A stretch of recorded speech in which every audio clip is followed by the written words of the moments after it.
मी नुकताच 1 महिन्यापूर्वी कॅनडाहून परतलो होतो आणि परत येताच मला माझा व्यवसाय वाढवण्याची काळजी वाटू लागली. बाहेरून थकून घरी आल्यावर आई म्हणाली, तुझ्या बायकोचे पाय घरी राहू शकत नाही का, अशी तक्रार करत बसायची. ती दिवसभर शेजाऱ्यांच्या घरी असते. तिला ना घराची काळजी आहे ना मुलांची. जेव्हा बघते तेव्हा शेजाऱ्यांकडे पडलेली असते. आईचे हे विधान तंतोतंत खरे होते, कारण मी जेव्हाही घरी यायचो तेव्हा शेजारच्या घरी दिव्याला पाहायचो. मी माझ्या आईला 1 ग्लास पाणी प्यायला द्यायला सांगितले आणि मग मी संपूर्ण घर पाहिलं तर संपूर्ण घर अस्ताव्यस्त पडलेले दिसले. मग पाण्याचा ग्लास देताना आई म्हणाली, दिव्याशी का बोलत नाहीस, घरची पण काळजी घ्यायला. तू कधी तुझ्या पत्नीला गांभीर्याने घेतले आहेस का. आईचे बोलणे ऐकून मला राग आला आणि मी तिला म्हणालो, आई, हे सर्व तू स्वतः दिव्याला सांगू शकतेस. मी खूप दिवसांनी थकून घरी आलो आहे. मलाही घरात काही क्षणाची शांतता हवी असते. तू एकदम बरोबर आहेस बेटा. तुझ्या बायकोने माझे कधी ऐकले. अजून घरात जेवण शिजले नाही. घराची अवस्था बिकट आहे. तुझी मुलगी इकडे तिकडे घरात धावत आहे आणि तुझी बायको तोंडावर क्रीम आणि पावडर लावून शेजारी बसली आहे. आणि हे सर्व तुझ्या बायकोला समजून सांगण्याऐवजी मला सांगतोस. आई आज खूप चिडली होती. आईचे बोलणे ऐकून मी डोके धरले. घरातल्या या रोजच्या कोलाहलाने मी कंटाळलो होतो. तेवढ्यात दिव्या हसत घरात शिरली. तिने एक सुंदर ड्रेस घातला होता आणि आईने सांगितल्याप्रमाणे तिने थोडा मेकअपही देखील केला होता.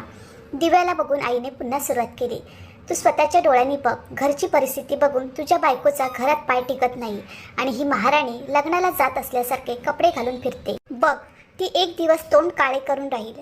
दिव्याच्या हातात एक मोठा वाडगा होता जो तिने टेबलावर ठेवला होता. आईचे बोलणे ऐकून मी अस्वस्थ झालो. मी हळू आवाजात म्हणालो, दिव्या, एवढा वेळ कुठे होतीस. दिव्या म्हणाली, तुम्ही हळूही बोलू शकता, मी बहिरी नाही. आणि मग आमच्या मुलीला म्हणाली, प्रिया बेटा, पटकन प्लेट लाव, मी रोटी बनवते. दिव्याने माझ्या प्रश्नाचं उत्तर देणं आवश्यक न समजलं आणि ती किचनमध्ये गेली. आईला आणखी एक संधी मिळाली आणि म्हणाली, तुझ्या बायकोची लक्षणे बघ, जरा बघ. एक दिवस ती तुझे नाक कापून तुझी बदनामी करेल, मग तुला समजेल. आईचं बोलणे ऐकून मला तिचा थोडा राग आला आणि हळू आवाजात म्हणालो, आई आता थांब, मी रोजच्या या गोष्टींनी कंटाळलोय. आई म्हणाली, हो ठीक आहे, आता माझं ऐकू नकोस, तुला नंतर कळेल. तू जोरूचा गुलाम झाला आहे. काही वेळातच दिव्याने रोट्या बनवून डायनिंग टेबलवर आणल्या आणि ती म्हणाली, लवकर ये, जेवण खा, मला खूप भूक लागली आहे. आम्ही सर्वजण येऊन जेवणाच्या टेबलावर बसलो आणि जेवू लागलो. कदाचित दिव्याने जेवण तयार केले असावे, कारण तिने नुकत्याच रोट्या बनवल्या होत्या आणि सलाड, खिचडी, चटणी आणि भाजी हे सर्व जेवणाच्या टेबलावर ठेवले होते. मग माझी नजर दिव्याने बाहेरून सोबत आणलेल्या पावलीवर पडली. त्या भांड्यात भाजी ठेवली होती. मी दिव्याला विचारले, दिव्या, तू ही वाटी बाहेरून बरोबर आणलीस, याचा अर्थ ही भाजी शेजारून आणलीस का. माझे हे ऐकून दिव्या थोडी घाबरली आणि म्हणाली, हो, आपली शेजारीण काजल किती चांगली आहे. काही दिवसापूर्वीच तिची तब्येत बरी नसल्याने मी तिच्या प्रकृतीची विचारपूस करायला गेले होते. बोलता बोलता मी वेळेचा मागोवा गमावला आणि जेव्हा मी असे केले तेव्हा मला आठवले की मी घरी जेवण शिजवलेले नाही. म्हणून तिने प्रेमाने मला तिच्या घरी बनवलेल्या भाजीची वाटी दिली आणि अर्धी भाजी स्वतः ठेवली. असे म्हणत दिव्याने पटकन पाण्याचा जग उचलला आणि चेहऱ्यावरचा घाम पुसत स्वयंपाकघरात गेली. कदाचित तिला माझे प्रश्न टाळायचे होते म्हणून थोडा वेळ थांबली असती तर तिची चोरी पकडली गेली असती, असा विचार करून ती पटकन स्वयंपाकघरात गेली. बायकोवर संशय घेणाऱ्या लोकांपैकी मी नव्हतो, पण दिव्याच्या कृतीने मला संशय आला. विचार करायला भाग पाडले. आज पहिल्यांदाच मला तिच्या कृतीने आश्चर्य वाटले. त्यात काही आईच्या बोलण्याचा तर काही दिव्याच्या कृतीचा प्रभाव होता. मी ठरवलं होतं की आज दिव्याला शेजारी न जायला सांगायचं आणि जेव्हा मी रात्री दिव्याला हे सांगितलं तेव्हा ती रागाने म्हणाली की तू 5 वर्षे परदेशात घालवली आहेस. लग्नानंतर तू मला एकटी सोडलंस तेव्हा तू माझा विचार केला नाहीस ना. हा काळ मी एकट्याने कसा घालवला हे फक्त मलाच माहीत आहे. असे बोलून दिव्या रडायला लागली आणि म्हणाली, तुझी आई तुला खरे खोटे सांगते आणि टोमणे मारायची संधी सोडत नाही. मी घरी बसून डिप्रेशनची बळी झाले आणि म्हणून मी माझ्या शेजारच्या मैत्रिणीसोबत वेळ घालवू लागले. पूर्ण घर मी एकटीच सांभाळते, पण हे तुला आणि तुझ्या आईला दिसत नाही. पण मी थोडा वेळ शेजारी गेलेल्याचं लगेच दिसतं. दिव्या जे काही बोलत होती ते चुकीचे नव्हते. माझी आई थोडी गरम स्वभावाची होती. मनात येईल ते सांगायची. समोरच्याला कसे वाटेल याचा तिने कधीच विचार केला नाही. आणि मी दिव्याला माझ्या आईकडे एकटी सोडून कॅनडाला पैसे कमवायला गेलो. मी दिव्याला प्रेमाने समजावले आणि माझ्या समजुतीनंतर तिने होकार दिला. दुसऱ्या दिवशी सुट्टी होती, त्यामुळे मी उशिरापर्यंत झोपण्याचा प्लॅन केला होता. पण सकाळी प्रियाच्या रडण्याच्या आवाजाने मला जाग आली आणि मला खूप राग आला. मी रागाने बाहेर आलो आणि दिव्यावर ओरडायला लागलो. आई समोरच्या सोफ्यावर बसून हे सर्व पाहत होती आणि म्हणाली, दिव्या दिव्या काय ओरडतोस? ती घरी असेल तर तुला उत्तर देईल ना. ती पिकनिकसाठी पहाटे घरून निघाली. तिला आपल्या घराची किंवा मुलीची फारशी काळजी नाही. मुलगी भुकेने रडत आहे आणि मॅडम तिच्याच विश्वात मग्न आहे. प्रियाला असं जोरात रडताना पाहून मला दिव्याचा खूप राग आला. पहिली तर मला पुरेशी झोप लागली नव्हती आणि अशा अवस्थेत प्रिया जोरात रडू लागली आणि वर आईच्या बोलण्याने आगीत आणखीनच भर पडली. मी रागाने आईला विचारले, आई दिव्या कुठे आहे? आईने सांगितले की पहाटे बाहेर फिरायला गेली होती. महाराणी घरी कुठे असू शकते? जेव्हाही तू तिला पाहतोस तेव्हा ती एकतर शेजाऱ्यांच्या घरी जाते किंवा गच्चीवर पडून शेजाऱ्यांशी बोलत राहते. तिला ना आपल्या मुलीच्या भुकेची चिंता आहे ना माझी, असे म्हणत आई रडू लागली आणि म्हणाली, किती आनंदाने आपण तिला सून म्हणून आणले आहे. मला वाटले की माझी सून घरी आली तर मला आराम मिळेल, पण तिने माझे आयुष्य दयनीय केले आहे. मी माझ्याबद्दल काय सांगू? नीरज बेटा, तू कॅनडाला गेला होतास तेव्हा मी रडत खूप दिवस काढले. आईचे बोलणे ऐकून मला राग यायला लागला. सुरुवातीला मी माझा व्यवसाय उभारण्यात व्यस्त होतो, त्यामुळे आईच्या म्हणण्याकडे मी फारसे लक्ष दिले नाही. पण आता जसा जसा वेळ मिळत होता तसतसे आईच्या बोलण्याने मनात शंकेची बीजे पेरायला लागली होती. त्या क्षणी मला दिव्या टेरेसवरून खाली येताना दिसली. दिव्या आजही खूप सुंदर दिसत होती. तिने माझ्या आवडीचा लाल ड्रेस आणि मॅचिंग बांगड्या घातल्या होत्या, पण आज मी तिच्या सौंदर्याला बळी पडणार नव्हतो. मी पाहिलं की तिच्या हातात अजून एक वाटी होती आणि त्यावर कापड झाकलेलं होतं. ती पटकन स्वयंपाकघरात जात होती. मी जरा रागानेच विचारले, आज या बाउलमध्ये काय आणले आहेस? माझ्या प्रश्नाने ती थोडी घाबरली आणि मग म्हणाली, मी आता साखर आणली आहे. तुम्ही सकाळी झोपला होतात आणि घरात साखर नव्हती म्हणून मला वाटले की आता शेजारून मागून आणू. मग आईने सुनेला टोमणा मारला. गेल्या 1 तासापासून ती साखर मागत होती का? आईच्या प्रश्नावर मीही प्रश्नार्थक नजरेने दिव्याकडे पाहिले. आमच्या दोन्ही प्रश्नांनी दिव्या पूर्णपणे घाबरली आणि मग स्वतःचा बचाव करत म्हणाली, हो थोडा वेळ लागला, मग काय? प्रकरण इतके लांबवायची काय गरज होती? आणि साखर मागायला शेजारच्या घरी जायचे कारण काय? विचारलं तर सकाळी लवकर चहा प्यायची सवय आहे असं म्हणून मागायला गेले. मग त्यातून तू खूप मोठी कमाई केली आहेस. मी तुमच्यासाठी कितीही केले तरी तुम्हाला माझी सेवा दिसत नाही. माझ्या प्रत्येक गोष्टीत तुम्हाला फक्त चुका दिसतात. एवढं बोलून दिव्या किचनमध्ये गेली. तिथून निघताच आई पुन्हा चालू लागली, ती तुझी बायको कशी बोलते ते तू पाहिलेस का? आता या घरात मला मान नाही. बोलता बोलता आई तिच्या खोलीत गेली. दिव्याने तिची नजर माझ्यापासून दूर ठेवल्याने मला संशय येत होता. तेवढ्यात माझा मोबाईल वाजला आणि माझे लक्ष दिव्याकडून मोबाईलकडे गेले. माझ्या कंपनीत काम करणाऱ्या कर्मचाऱ्याचा फोन होता. दिव्याने नाश्ता तयार केला. दिव्याने एका प्लेटमध्ये भाकरी, एका भांड्यात हिरवी चटणी आणि एका भांड्यात लोणचे ठेवले होते. आम्ही सगळे बसून नाश्ता करत होतो आणि एका भांड्यात दही टाकून प्रियाला म्हणाली, प्रिया बेटा हे ताट घे आणि काजल आंटीला दे. त्याच अचानक आई मोठ्या आवाजात म्हणाली, अरे सुनबाई हे काय आहे? इतके देण्याची गरज आहे का? नेहारीनंतर अन्न शिल्लक असेल तर ते राखून ठेव. दुपारी भूक लागली तर खाऊ. दिव्या म्हणाली, काही हरकत नाही आई. काजलला मी बनवलेली भाकरी खूप आवडते. ती मोठ्या मनाने जेवते आणि दुपारची भूक लागली तर दुसरं काहीतरी करून देईल. आणि असं म्हणत तिने प्लेट प्रियाच्या हवाली केला आणि प्रिया प्लेट घेऊन निघून गेली. नाश्ता उरकून आम्ही बाहेर सोफ्यावर बसलो आणि दिव्या भांडी धुवायला स्वयंपाकघरात गेली. काही वेळाने प्रिया परत आल्यावर तिची आजी तिला म्हणाली, प्रिया बेटा तू तुझ्या आईच्या मैत्रिणीकडून येताना भांडी परत आणली नाही. तेव्हा प्रियाने आईला सांगितले की आजी काजल काकू घरी नाही. होय, अरुण अंकल घरीच होता. त्याने भाकरीचे ताट घेतले आणि बसून जेवू लागला आणि म्हणाला, तुझी आई खूप छान भाकरी बनवते. तू माझ्यासाठी आणलेस हे चांगले आहे. मला खूप भूक लागली होती.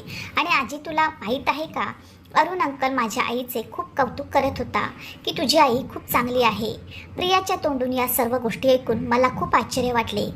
मी प्रियाला माझ्याकडे बोलावले, पण नंतर दिव्याने प्रियाला स्वतःकडे बोलवले. आई म्हणाली, अरे काय झालं? काजलसाठी सुनेने भाकरी पाठवली होती पण काजल घरी नव्हती, तर काजलचे नाव घेऊन दिव्याने घराकडे भाकरी का पाठवली? माझ्या मनात तेच प्रश्न चालू होते जे आई विचारत होती. माझं मन गोंधळत होतं. मी उठून खोलीत आलो. काजल घरी नाही हे दिव्याला चांगलं माहीत असेल, कारण काही मिनिटापूर्वीच दिव्याने काजलच्या घरून साखर आणली होती. काजलने ती बाहेर जात असल्याचे सांगितले असेल. मग काजलच्या नावाने भाकरी का पाठवली? मला माझ्या बायकोवर संशय घ्यायचा नव्हता, कारण मी तिच्यावर खूप प्रेम करतो. मी दिव्यासोबत प्रेमविवाह केला होता. मी माझ्या आईवडिलांचा एकुलता एक मुलगा होतो.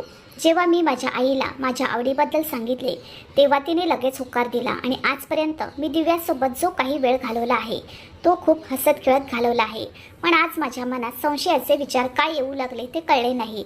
पण दिव्याबद्दल मनात शंका नको म्हणून मी मनातील सर्व वाईट विचार काढून टाकले आणि उठून कामासाठी बाहेर पडलो. मी परत आलो तेव्हा संध्याकाळ झाली होती आणि मला खूप थकवा जाणवत होता. त्यामुळे जेवण झाल्यावर मी पटकन झोपी गेलो आणि काही मिनिटातच मला झोप लागली.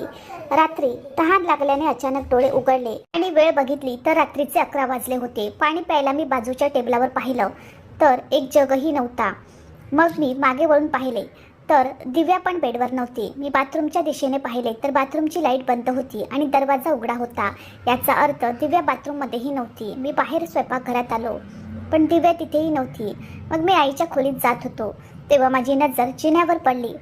पायऱ्यांचे दार उघडे होते आणि दिवाही जळत होता. म्हणजे दिव्या टेरेसवर होती. पण यावेळी दिव्या टेरेसवर काय करत होती हे जाणून घेण्यासाठी मी गच्चीवर गेलो.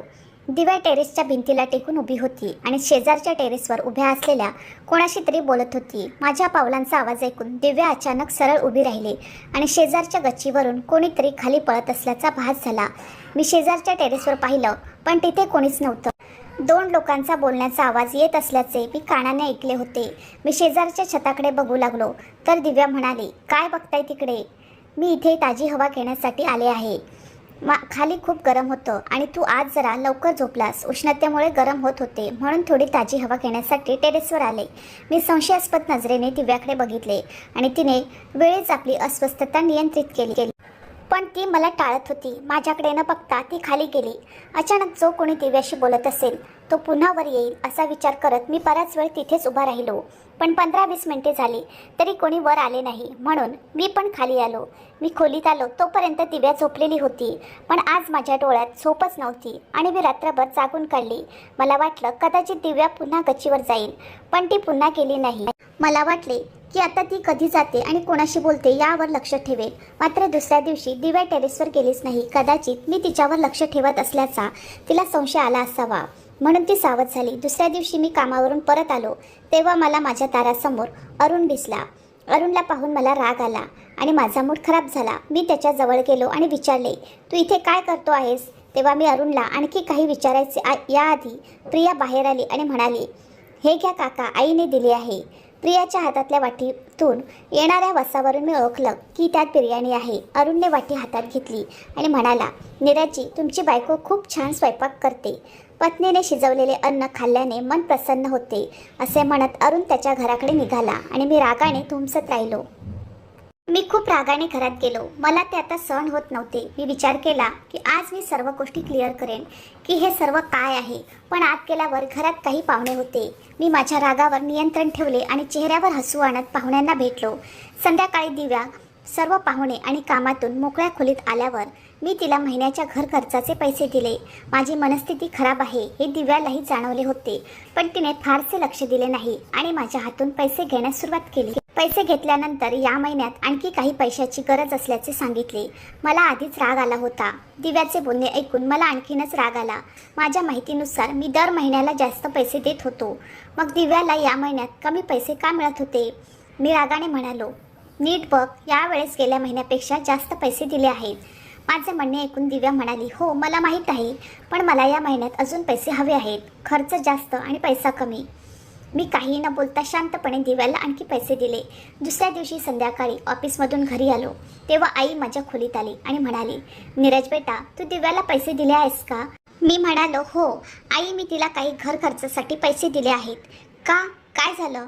असं का विचारतेस? आई म्हणू लागली, अरे बेटा, आज शेजारच्या जानकीजी मला भेटायला आल्या होत्या. ती सांगत होती की आजकाल तुमच्या मुलाचा व्यवसाय चांगला चालला आहे. मी तिला असे का म्हणत आहे असे विचारले असता तिने सांगितले की तुझी सून दिव्या आजकाल खूप पैसे खर्च करते आहे. मी ते पैसे कुठे खर्च करते असे विचारले असता तिने सांगितले की मी आज काजलच्या घरी गेले होते आणि काही वेळातच तुझी सूनही आली. तिच्या हातात भरपूर पैसे असल्याचे मी पाहिले. दिव्याने सर्व पैसे माझ्यापासून लपवून काजलला दिले पण माझ्या तीक्ष्ण डोळ्यांनी हे सर्व काही पाहिले होते. नीरज, म्हणूनच मी तुला विचारत होतो, दिव्याला काय झालं आहे? तुझ्या कष्टाने कमावलेला पैसा ती अशी उधळत आहे. आता मला दिव्याची लक्षणे चांगली वाटत नाही. आईच्या बोलण्याने माझ्या अंगाला आग लागली होती. मला आधीच शंका होत्या आता शंकाचे रागात रूपांतर झाले. दिव्याने घर खर्चासाठी पैसे कुठे ठेवले हे मला माहीत होते. मी लवकरच दिव्याची पर्स काढली आणि पैसे मोजले आणि मला 5,000 कमी आढळले. रागाच्या भरात मी थेट दिव्याकडे स्वयंपाकघरात गेलो आणि रागाने ओरडलो, हे 5,000 कुठे गेले? माझ्या चिडलेल्या ओरडण्याने दिव्या इतकी घाबरली की तिच्या डोळ्यात पाणी आले. घाबरलेल्या स्वरात ती म्हणाली, नीरज, तू माझ्याशी असे का बोलत आहेस? मी तुला आदल्या रात्री पैसे दिले होते. 5,000 इतक्या लवकर कुठे गेले? आजकाल तुझे वागणे मला त्रासदायक आहे. काल रात्री देखील मी तुला कोणाशी बोलताना पाहिले होते, ऐकले, पण तू माझ्याशी खोटं बोललीस की कोणाशी बोलत नाहीस. मला सांग, तू मला का फसवत आहेस? आज मी ओरडून सगळं विचारत होतो, कारण आज माझ्या रागाला सीमा नव्हती. माझा राग पाहून दिव्या खूप घाबरली. मग तिने स्वतःवर नियंत्रण ठेवले आणि म्हणाली की तुला सत्य जाणून घ्यायचे असेल तर चल माझ्यासोबत. तिने माझ्या हातात अन्नाने भरलेले भांडे दिले आणि माझा हात धरून मला एका तुटलेल्या घरासमोर आणले. हे घर अरुण आणि काजल यांचे होते. दिव्याने वाकलेला दरवाजा उघडला आणि आम्ही दोघेही घरात आलो. घरची परिस्थिती इतकी बिकट होती की घरातल्या प्रत्येक वस्तूत गरिबी दिसत होती. समोर अंगणात एक लहान मुलगी खेळत होती. तिच्या हातात खेळण्याऐवजी दगड होते. तिने घातलेले कपडे मी लगेच ओळखले. माझी मुलगी प्रियाचे हे कपडे आहे. माझ्या हातातलं ताट त्या मुलीने पाहिल्याबरोबर तिने लगेच माझ्या हातातून ते घेतलं आणि त्यातलं अन्न इतक्या वेगाने खाऊ लागली जणू तिला खूप दिवसापासून भूक लागली होती. मी तिला आश्चर्याने खाताना पाहत होतो. त्याचवेळी दिव्याचा आवाज आला, नीरज, या मुलीऐवजी आमची मुलगी इथे असती तर. दिव्याच्या बोलण्याने माझा आत्मा हादरला आणि मग काजल बाहेर आली. ती खूप अशक्त झाली होती. मी तिला खूप पूर्वी पाहिले तेव्हा ती खूप निरोगी होती, पण आता तिचा चेहरा पूर्णपणे उदास झाला होता. काजल क्षीण आवाजात म्हणाली, अरे दिव्या, नीरज भाई, तुम्ही या बसा. तिने 2 तुटलेल्या खुर्च्याकडे बोट दाखवलं आणि स्वतः तुटलेल्या कॉटवर बसली. मी आणि दिव्या तुटलेल्या खुर्च्यावर बसलो. काजल म्हणाली, अरे नीरज भाई, आज इथला रस्ता कसा दिसला तुम्हाला? दिव्या रोज आमच्या स्थितीची विचारपूस करायला येत असते. दिव्या खूप छान व्यक्ती आहे. देव असे शेजारी सर्वांना देव. कामात अरुणचे नुकसान झाल्यापासून तो उपासमारीच्या मार्गावर आहे. काल कर्ज फेडण्यासाठी सर्व काही विकून या जीर्ण झालेल्या जुन्या घरात राहायला आलो. आम्ही स्वतः उपाशी पोटी झोपायचो, पण आमच्या मुलीला भुकेने तडपडताना पाहवत नाही. पण यात दिव्याने आम्हाला खूप मदत केली आणि आमचा आदर कायम राहावा म्हणून तिने जे काही मदत केली ती कोणाला कळू दिली नाही. ती तिच्या घरून माझ्या भांड्यात अन्न आणायची. ती माझ्या घरी साखर आणि मिरची मागवण्याच्या बहाण्याने येते आणि त्याच बहाण्याने मला साखर आणि पैसे देते, ज्यातून माझा घर खर्च भागतो. आम्ही आयुष्यभर तुमचे ऋणी राहू. तुम्ही आम्हाला जेवढी मदत केली तेवढीच देवही तुम्हाला नक्कीच मदत करेल. जर दिव्याने आम्हाला मदत केली नसती तर माझ्या मुलीची काय अवस्था झाली असती हे मला माहीत नाही. आज सकाळीच दिव्याने मला काही पैसे दिले कारण माझ्या घरातील अन्नधान्य संपले होते. ती म्हणाली, काजल दीदी, तू माझ्याकडून पैसे घे, पण मुलीला कधीही उपाशी ठेवू नकोस. आमच्या घरी शिजवलेले जेवण अगदी साधे आणि चविष्ट असते, पण जेव्हा जेव्हा दिव्या घरी काहीतरी चांगले शिजवते तेव्हा ती माझ्या मुलीला देते. त्या दिवशीही दिव्याने भाकरी पाठवली होती जी अरुणला खूप आवडली होती. खरंच नीरज भाई, तुमची पत्नी देवी आहे. माझ्या आणि माझ्या परिवाराच्या मनातून आलेल्या प्रार्थनाचे फळ तुम्हाला नक्कीच मिळेल. काजलचे बोलणे ऐकून माझे डोके शरमेने झुकले. मी काय विचार केला आणि सत्य काय निघाले? मला माझ्या स्वतःच्या बायकोवर संशय आला, जी देवतांसारखी होती. मला खूप वाईट वाटू लागले. दिव्या आणि मी घरी आलो. शर्मेने मी दिव्याशी डोळसपणे संपर्क करू शकलो नाही. दिव्या म्हणाली, नीरज, मला हे कोणाला सांगायचे नव्हते कारण मला त्यांचा विश्वास तोडायचा नव्हता. नीरज, जेव्हा आपण चांगले अन्न शिजवतो आणि खातो तेव्हा माझे मन खूप दुखते. आमची मुले देखील उत्तम अन्न खातात आणि शेजारच्या मुलांची उपासमार सुरूच असते. आम्ही आमचा फ्रीज दुसऱ्या दिवसासाठीही भरून ठेवतो. आपण थोडे जास्त अन्न तयार करून गरजू लोकांसाठी ठेवू शकत नाही का? आपण आपल्या गरजा कमी करून दुसऱ्याच्या घरच्या चुली का पेटू शकत नाही? दिव्याच्या बोलण्याने माझ्या आत खळबळ उडाली. ती खरंच सांगत होती की आपण आपल्याच आनंदात इतके खुश आहोत की आपल्याला कोणाचे अश्रू दिसत नाहीत. आपलेच पोट भरण्यात आपण इतके का व्यस्त आहोत की आपल्याला एका निष्पाप माणसांची भूकही कळत नाही. मी दिव्याला विचारलं, दिव्या, तू हे सगळं गुपचूप का करत होतीस? हे सर्व तू मलाही सांगू शकली असतीस. दिव्या म्हणाली, मी तुला आईमुळे सांगितले नाही. मी सांगितले असते तर आईने मला कधीच तसे करू दिले नसते, आणि जर मी तुला सांगितले असते तर मला तुझ्या सवयी चांगल्या प्रकारे माहीत होत्या की हे तू तुझ्या आईला कधी ना कधी सांगितले असते. म्हणूनच हे प्रकरण मी माझ्यापुरते मर्यादेत ठेवले. त्या रात्री मी उरलेले अन्न द्यायला टेरेसवर गेले. तेवढ्यात मला पावलांचा आवाज आला आणि पावलांचा आवाज ऐकून काजल पटकन खाली आली कारण तिला वाटले की आई येते. आज मला दिव्याचा अभिमान वाटत होता. मी तिच्याकडे प्रेमाने पाहिलं आणि तिच्या मऊ हातांना स्पर्श करत म्हणालो, दिव्या मला माफ कर, मला तुझ्यासारख्या बायकोवर संशय आला. दिव्या हसत म्हणाली, नाही नीरज, तुझी चुकी नाही, माफी मागू नकोस. मी म्हणालो, नाही दिव्या, आता या कामात तू एकटी नाहीस, मी पण तुला साथ देईन आणि आईलाही या कामात आम्हाला साथ द्यावी लागेल. त्यांचे विचार बदलायला हवेत. मी अरुणला त्याचा व्यवसाय पुन्हा उभारण्यात मदत केली आणि आता त्यांचे काम चांगले चालू होते. आता त्यांच्या घरीही रोज चांगले अन्न शिजवले जाते. माझा व्यवसायही दिवसेदिवस वाढत गेला, कारण हे सर्व त्यांच्या प्रार्थनेचे फळ होते. मित्रांनो, गरिबांना मदत करा. या बदल्यात तुम्हाला गरिबांकडून काही मिळणार नाही, पण त्यांच्याकडून तुम्हाला आशीर्वादाचा अनमोल खजिना नक्कीच मिळेल.